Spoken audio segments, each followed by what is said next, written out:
Like, when you have a big franchise that has been established for decades, Forgotten Realms, Dragonlance, Star Wars, Star Trek, Middle Earth, right? These are great examples. Elder Scrolls. People, many, many people, have found their version of that. And for them, certain things resonate and they latch onto those things.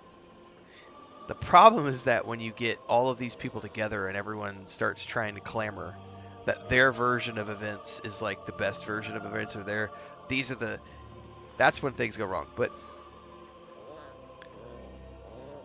the article was talking about how if you are a new coming fan coming into an established franchise like Star Wars, Star Trek, Forgotten Realms, etc., it can be really overwhelming, which is why that writer and I as well appreciate when we have shows that are standalone entries into these greater universes, so that we can have our, um, you know, Mandalorian set within the Star Wars universe that doesn't tie into, or our Andor show that is a part of that universe but is not tied into, like all this other stuff, so that as a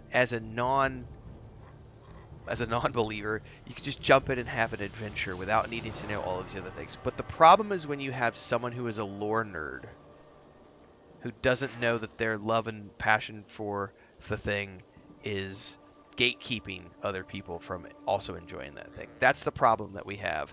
And you'll see this with the hardcore Star Wars fans, the hardcore Star Trek fans, the hardcore Middle Earth fans. They will say things like, well, this isn't Star Wars. This isn't Star Trek. This isn't Elder Scrolls. This isn't Forgotten Realms.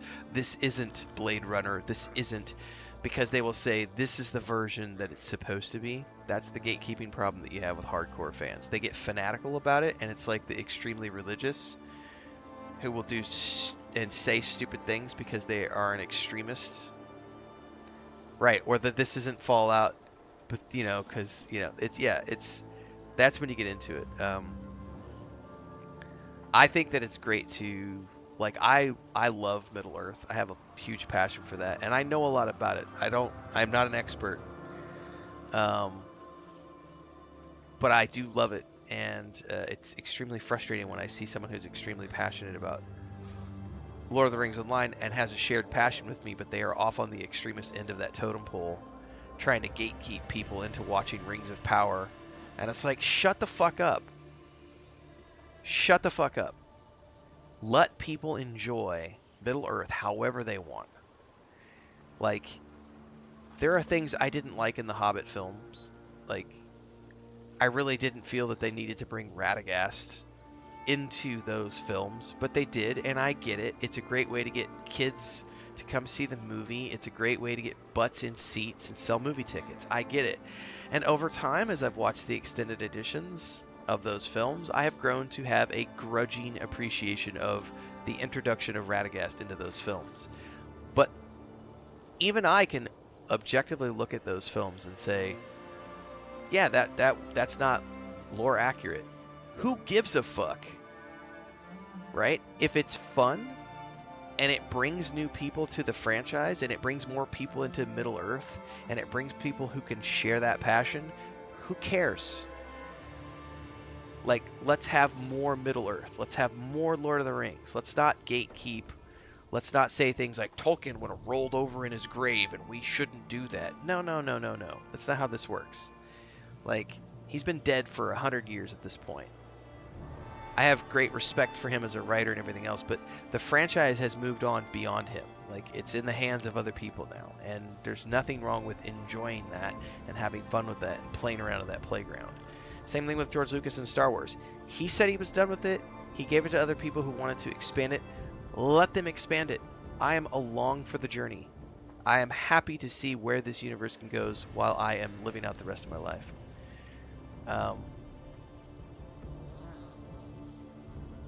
Yeah, when they tell people you're not a real fan. Oh, I'll definitely tell that to people. I'll definitely tell people you're not a real fan. I will definitely tell people that. Here's the thing. It's the worst with Star Wars than any other franchise I've ever known. Because you will have people who will say things like Disney Star Wars isn't Star Wars. And I will say to them, then you're not a real fan. Then you're not a real fan of the franchise. Sorry. You don't have to like the Disney Star Wars films. I don't like Radagast in the Hobbit films. But do I sit here and say that the Hobbit films aren't Middle Earth films? They are 100% Middle Earth films. They are 100% Lord of the Rings. 100%. I don't like Radagast in those films, and doesn't make them any less legitimate.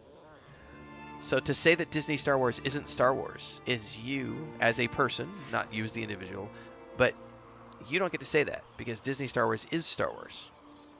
So if you are a fan of a franchise, then you accept, embrace, and enjoy all aspects of the franchise, even if there are specific moments that you might not enjoy as much. I fucking hate the Christmas special. The Star Wars Christmas special is horrible. Even George Lucas looks back on the Star Wars Christmas special and cringes at what he did there. But it is still an important part of the Star Wars canon, cycle, journey, legend, all of that stuff. So I think you literally can say to some people that you're not a real fan. I think that you actually can make that criticism. If someone isn't embracing all aspects of it and trying to gatekeep and say, this isn't Star Wars, you shouldn't watch it. This isn't Middle Earth, you shouldn't watch it. Like the moment someone says stuff like that, this isn't Fallout, don't play it. This isn't Elder Scrolls, don't do it. Like the moment someone says that, they are not a true fan. They are a gatekeeper and they need to go away. They are toxic fandom at its best. Yeah, those people can GTFO for sure. But I think that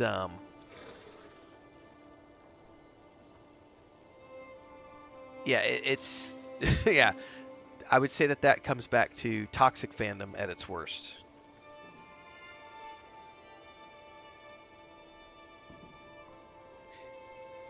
And I think that most of the people who are toxic fandom are people who actually have a pretty deep grasp on the lore of things. And they may have had passion for it at once upon a time, but they have allowed the dark side to take hold. And they have become the very thing they swore to, to defend against. Because they have become, the dark side. They have fallen to the dark side. Darth Vader had good intentions. He wanted to save his wife. He wanted to protect her. He had good intentions, and those good intentions were corrupted by the dark side. And I think that is where every single toxic fan starts. They start in the Anakin Skywalker position, and they fall to the Darth Vader position. That's the cycle that has happened when you have a toxic fan. In Palpatine's words, ironic. Jess says, you're grinding. I work nights. Whenever I open TikTok, you're streaming. I hope you're sleeping well. I do sleep well. I go to bed at about 7:30, 8 o'clock every night, and I wake up at about 4. And I take a nap every single day. So I get my 8 hours, sometimes more.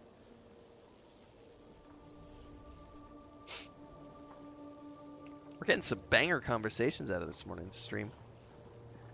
Good stuff. Ironic.